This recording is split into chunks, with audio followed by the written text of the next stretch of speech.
Nous voilà maintenant à l'intérieur de l'exposition Think Eat. Je suis avec deux autres invités pour parler plus en particulier de la question de l'agriculture en sol et hors sol.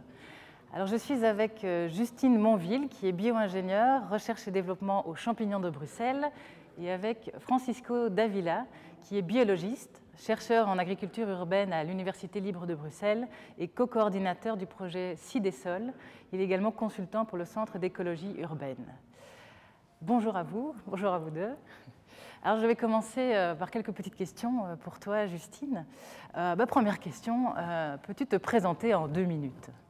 Oui, alors donc je m'appelle Justine Monville et je travaille depuis à peu près 1 an aux Champignons de Bruxelles, où je gère l'équipe de recherche, surtout au niveau de la production des substrats de champignons, où le but est d'avoir une recette stable pour chaque espèce de champignons qu'on produit et d'essayer d'intégrer au maximum des ressources organiques qui sont produites en ville et qu'on pourrait réutiliser dans nos substrats.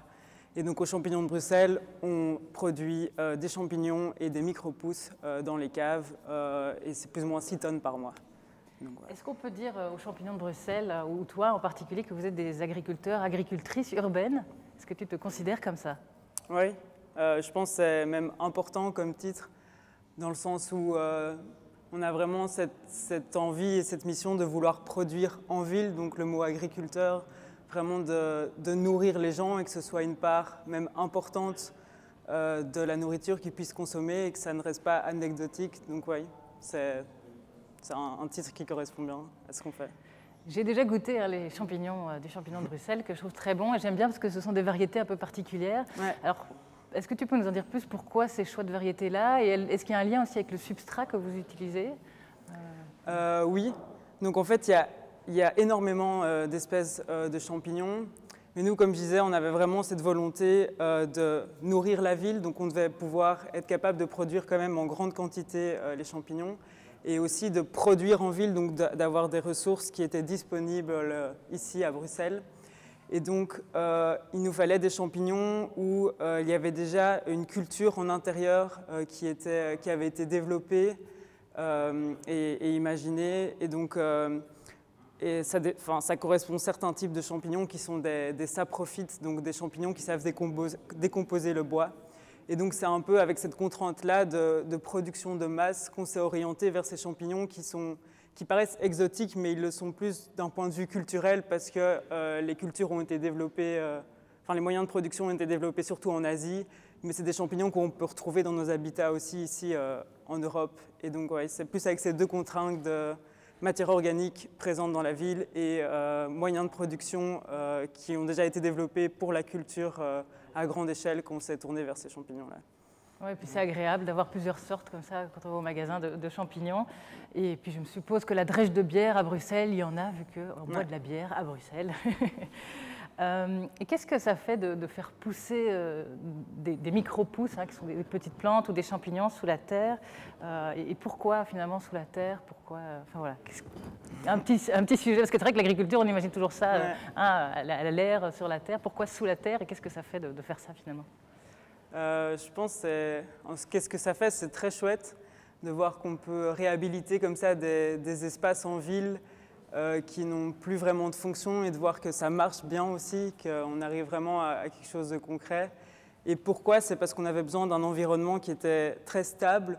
Donc pour les micro-pousses qui sont vraiment des toutes jeunes pousses qu'on va récolter à leur premier stade de développement, on a besoin de conditions très contrôlées et donc les caves ont cette capacité à y avoir un environnement stable où il n'y a pas de variations de température qui sont très grandes, ni d'humidité. Enfin, en fait, on n'est pas dépendant des aléas de la météo. Et pour les champignons, en fait, on a le même besoin. Donc, il y a 3 phases, on va dire, dans la production de champignons. La réalisation du substrat et l'inoculation, on va mettre vraiment donc, le mycélium qui va après donner le champignon. Puis il y a la partie d'incubation, donc là c'est le mycélium qui va digérer le substrat. Et puis après il y a la fructification, donc là c'est les champignons qui apparaissent. Et pour la partie incubation, c'est très très important qu'on ait les conditions les plus stables possibles, sans variation de température, pour justement permettre au mycélium de digérer lentement le substrat comme s'il était sous terre. On essaye d'imiter les conditions stables de la terre en forêt. Et donc ça rejoignait bien cette demande qu'avaient ces deux produits de conditions stables. Et est-ce qu'on peut dire que c'est de l'agriculture verticale et pourquoi, si c'est le cas? Je pense que oui, on peut le dire dans le sens où on va pouvoir être capable de produire beaucoup en utilisant un espace quand même restreint. On travaille beaucoup avec des étagères métalliques sur plusieurs étages. Donc on va être capable de produire pour une étagère métallique de 6 étages une 50aine de kilogrammes de champignons. Et donc c'est vrai qu'en termes d'espace, si on devait faire la même chose en sol, ce seraient des dimensions qui sont complètement différentes par rapport à l'espace qu'on utilise pour le moment dans les caves. Et pour le champignon de Bruxelles, une dernière petite question avant de passer aux autres questions. Quels sont vos projets pour l'avenir, d'autres produits que vous pensez développer dans ces caves? On n'a pas vraiment, en tout cas pour le moment, d'envie d'élargir spécifiquement la gamme de produits. On a plus une démarche où c'était pertinent pour nous de produire des champignons parce qu'ils ont ce potentiel de recyclage qui est énorme et qu'on a beaucoup de ressources organiques qui sont utilisées dans les villes. Et donc on a plus cette envie de peut-être élargir notre gamme de champignons qu'on propose et puis surtout plus d'avoir des recettes stables pour chaque type de champignons pour pouvoir les produire en quantité importante pour toucher le plus de consommateurs possible. C'est ça, et ça s'appelle le champignon de Bruxelles, donc si on a plus de variétés de champignons, ça reste cohérent aussi. Merci beaucoup. Alors Francisco, j'ai quelques questions pour toi aussi. Alors tu es dans un projet co-créé avec des citoyens, le projet Cidesol, et ça m'intrigue, j'ai envie de voir comment ça se passe pour impliquer comme ça des citoyens, qu'est-ce qu'ils font exactement? Cidesol, donc c'est l'acronyme de Citoyens pour la dépollution des sols. La question de départ, elle a été posée à eux-mêmes. Donc au tout début, non même avant de commencer le montage du projet, une fois que j'ai vu que c'était possible, que les bons éléments étaient là à Bruxelles, on a fait une séance collective, 2 séances collectives, où on a posé la question, est-ce qu'un projet comme ça vous intéresserait? On a posé la question dans les réseaux de potagistes à Bruxelles et des maîtres maraîchers. Et on a eu une réponse incroyable. On a eu, en moins d'une semaine ou une semaine et demie, on a eu 70 inscrits, desquels 50 sont venus. Et on a débattu ensemble quel genre de projet on pourrait mettre en place. Et du coup, je pense que c'est ça la clé. Depuis le début, la question de départ a été posée avec eux, les questions de recherche ont été posées avec eux. Et maintenant qu'on travaille, toutes les questions sont réfléchies pour qu'eux puissent y répondre. C'est eux les chercheurs, enfin les co-chercheurs. On est tous impliqués dedans. C'est aussi une question qui les intéresse et qui les touche, puisque c'est le sol qu'ils travaillent, le sol avec lequel ils sont en contact, même pas nécessairement le sol duquel ils sont propriétaires, mais un sol vraiment qui physiquement les touche. Okay. Et est-ce que tu penses que l'agriculture en ville, justement, nécessite plus d'impliquer les citoyens? Oui, l'agriculture en ville, elle amène énormément de fonctions. Tu l'as dit tout à l'heure, je travaille aussi en agriculture, je suis aussi chercheur en agriculture urbaine et je travaille sur la multifonctionnalité de l'agriculture dont parlait Alexandre tout à l'heure. Ces fonctions-là sont très très importantes en ville parce qu'on a aussi ce rapport à la terre qui est moins facile peut-être que dans les campagnes. Et le fait que les citoyens s'impliquent dans l'agriculture, c'est un effet quelque part de cette recherche, ce besoin de mettre les mains à la pâte. Et il y a que ce soit fait de manière tout à fait un hobby ou que ce soit fait de manière professionnelle, les deux sont totalement compatibles. Je pense qu'il y a la place pour tous. Okay, super. Et est-ce que, donc, j'ai vu qu'il y avait dans le cadre de ce projet, que c'était des plantes et des champignons qui étaient utilisés. Et est-ce que c'est suffisant pour dépolluer les sols? Oui. Alors, il faut définir ce qu'on entend par dépolluer un sol. Quand on a une grosse pollution vraiment très très forte qui se trouve à plusieurs mètres sous terre, un champignon ou une plante ne peuvent pas faire ça de manière suffisante, disons. En tout cas, si c'est plusieurs mètres sous terre, c'est pas possible. En tout cas, avec les plantes qu'on a, ce sont des petites plantes qui vont descendre, vont remédier, vont absorber les métaux, par exemple, les plantes en question, absorber les métaux à maximum 30 cm de profondeur. Donc, elles ne vont pas faire une dépollution complète d'un site.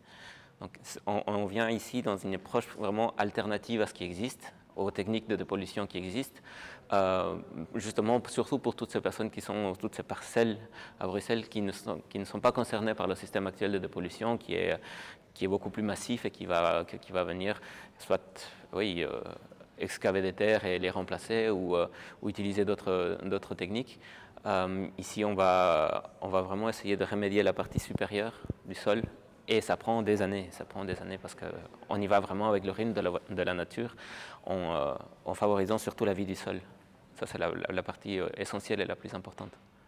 Okay. Et un petit peu comme pour Justine, quel avenir tu vois, toi, dans la dépollution des sols comme ça, qui implique le citoyen, de nouveaux défis, comment tu vois les choses? C'est le point de départ de notre projet. Le fait d'ouvrir cette opportunité pour que les citoyens puissent s'approprier la question de la dépollution de son sol et dire qu'on est capable de le faire, que les techniques ne sont pas trop compliquées, mais surtout qu'il faut suivre vraiment une procédure, établir cette procédure avec eux pour qu'ils puissent, pour qu'elle soit adaptée à la vie d'un citoyen, pas leur demander d'être là 4 heures par jour, mais vraiment comment on peut le faire de manière à ce qu'on puisse l'approprier. Et une fois que notre projet sera terminé et qu'on aura terminé cette recherche de quelles sont les conditions pour qu'un citoyen puisse s'approprier la dépollution de son sol, avec quels outils, avec quel réseau, avec quelles personnes, à la fin de notre projet, qu'on puisse vraiment accueillir un maximum d'autres personnes qui vont venir s'intégrer petit à petit et effectuer une pollution en connaissance de cause, pas le faire juste comme ça. Oui, il faut transmettre toutes les bonnes infos sans en demander trop aux gens. Voilà. Eh bien, je vais voir un petit peu maintenant qu'on puisse échanger, parce que vous avez 2 projets assez différents. Et moi, j'avais envie de dire comme question, tiens, qu'est-ce qui est mieux? Est-ce que c'est mieux en ville d'être vraiment, de rester sur le travail, enfin, l'agriculture dans le sol, ou est-ce que le hors-sol est vraiment une super solution? Parce qu'il n'y a pas beaucoup de surface à Bruxelles. Première petite question, est-ce que l'un d'entre vous a envie de dire qu'est-ce qui est mieux? Voilà. Moi, personnellement, je pense qu'il faut une combinaison des deux. Il y a certains cas où c'est très pertinent de faire du hors-sol et d'autres pas du tout, et qu'il faut justement pas faire cette erreur de tout miser sur une technique, mais plutôt d'avoir une diversité dans notre façon de faire l'agriculture en ville, parce que je pense que c'est ça aussi en ville qui est bien, c'est que l'environnement et les écosystèmes peuvent fort changer, les bâtiments qui sont disponibles aussi, et donc plutôt avoir cette approche-là de s'adapter à ce qui existe déjà et voir qu'est-ce qui est pertinent de faire, et de là avoir une multitude d'approches, que ce soit sol ou hors sol. Oui, je suis tout à fait d'accord. Je pense qu'il y a une complémentarité à trouver entre les deux. Les opposer l'un à l'autre, je pense que ça ne fait pas sens, surtout à Bruxelles. Leur projet est d'ailleurs un exemple. Ils reprennent des déchets qui pourraient être considérés d'une agriculture qui pourrait être en sol, et ce qui devient leur reste de champignons retourne en tant que ressource, qu'amendement ou que possible source de compostage pour retourner à l'agriculture. Et c'est ce qui est actuellement fait. Donc, les deux sont vraiment complémentaires. Il faut vraiment voir la ville comme ça, comme un écosystème. Ouais. Ok, ça c'est bien, vous êtes d'accord. Il faudra après voir évidemment dans quelle proportion, plus l'un ou l'autre. J'ai l'impression que quand c'est plus vertical, hors sol, qu'on est peut-être moins dépendant, et peut-être que je me trompe, moins dépendant de la saison, de la présence de nuisibles ou pas. Ou est-ce qu'il y a quand même des défis de ce type-là, saisonniers ou quoi? Ou est-ce que finalement c'est plutôt un peu tout le temps les mêmes conditions? C'est vrai, on est beaucoup moins dépendant de la saison. On a quand même une certaine saisonnalité, mais plus au niveau des consommateurs qui, en été, vont consommer beaucoup plus de produits frais qui viennent justement des cultures en sol, et c'est très bien aussi. Et du coup, c'est ça qui est pas mal, c'est que ça nous permet aussi d'être là au moment où, en hiver, on a moins de produits frais à disposition. Le fait de pouvoir manger des micro-pousses et des champignons à ce moment-là, c'est quand même une opportunité. Et je pense que ça ne va pas contre le fait qu'il y a ça se complète bien avec le fait qu'il y ait des produits frais hors sol à certains moments, et que nous, on puisse en vendre à d'autres moments où ils sont plus disponibles, quoi. Donc, voilà. Et alors, pour l'agriculture plutôt alors en sol, est-ce qu'on ne va pas être limité en termes de surface, d'espace à Bruxelles? Est-ce qu'il y a encore du potentiel? Est-ce qu'on y sera vite ou pas? Oui. Le plus gros frein là-dedans, c'est le développement de la ville. Il y a des surfaces à Bruxelles, il y a des fermes qui sont parfois multifonctionnelles, enfin toujours multifonctionnelles, qui seront des fermes et fermes pédagogiques, voilà. Mais c'est surtout le développement urbain qui va freiner le potentiel d'installation, disons, de nouveaux maraîchers. C'est possible aussi de le faire sur les toits, on le sait. Voilà. Les contraintes sont radicalement différentes. Avoir une terre entière qui a toutes ses fonctions n'est pas le même. C'est pas vraiment comparable avec un sol qui est dans un bac, mais une grande partie des fonctions remplies par le sol doivent être équivalentes dans les deux cas, notamment la vie du sol qui va amener plein de choses. Mais oui, les limites, fatalement en ville, la limite de la surface sera la plus grande et il faut juste veiller à ce qu'on maintienne l'urbanisation un petit peu. Voilà, qu'on laisse quand même de la place pour, justement pour cette agriculture dans le sol, parce que là c'est peut-être encore une question que j'ai pour vous deux. Le fait qu'il y ait le sol est quand même important en général en agriculture. On parle aussi de terroir. Et est-ce que justement, quand on est dans une agriculture hors sol, plus verticale ou quoi, est-ce qu'on ne perd pas ce côté terroir, Justine? Mais en fait, je pense que pas vraiment, dans le sens où si on continue à utiliser des ressources locales, on a quand même des produits qui sont spécifiques à un endroit et qui vont digérer,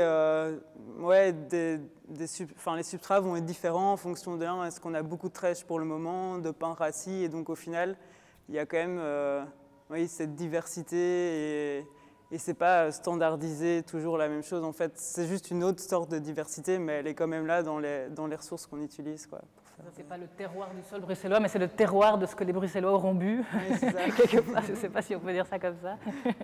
Parfait. Ben pour tous les deux, pour terminer, peut-être, qui va nourrir les villes de demain? J'ai l'impression que c'est quand même, que ça va être une complémentarité, même si c'est pas saisonnier en hors sol. Finalement, ça peut compléter ce qui est plus compliqué au niveau saisonnier, peut-être dans le sol. Pour l'avenir, qu'est-ce que vous diriez à des jeunes qui veulent se lancer dans l'agriculture urbaine, d'aller plutôt dans le sol, hors sol? En tout cas, est-ce qu'ils se lancent? Est-ce qu'il y a des choses à faire? Est-ce qu'il y a beaucoup de défis? Francisco, peut-être? Démarrer par la ville. Où est-ce que tu l'arrêtes? Pour nourrir la ville, c'est un enjeu et la ville, par définition, ne peut pas se nourrir elle-même puisqu'elle est faite de bâtiments. Donc, la région de Bruxelles-Capitale, c'est une ville. Il y a peu d'espace agricole. Il faudrait pouvoir voir la zone autour qui puisse nourrir la ville. Alors ça fait sens. Pour les jeunes qui se lancent, il y a autant de possibilités que de projets pensables. Il y a autant que ce soit avec toutes sortes de technologies. Et là, de technologies, j'entends aussi des pratiques qui sont anciennes comme le monde ou qui reviennent, qui réémergent, qui sont redécouvertes. Il y a de quoi faire, on a besoin de manger tous. Donc. Il y a de quoi faire, il y a moyen de trouver aussi des terrains un peu en dehors de Bruxelles et il y a moyen aussi d'être créatif. J'imagine qu'on peut inventer encore des choses comme vous l'avez fait ici avec les champignons. Un dernier petit mot, Justine? Je pense qu'en tout cas, il y a un potentiel énorme dans les villes pour faire de l'agriculture et je pense qu'il ne faut pas hésiter à se lancer à partir d'une contrainte, d'un bâtiment vide, d'un endroit un peu spécifique. Il y a tellement à faire. Vous amène à être créatif et donne de beaux projets, de belles idées. Ok, merci beaucoup à vous deux pour ces questions sur sol hors sol, des domaines très différents mais complémentaires. Merci beaucoup.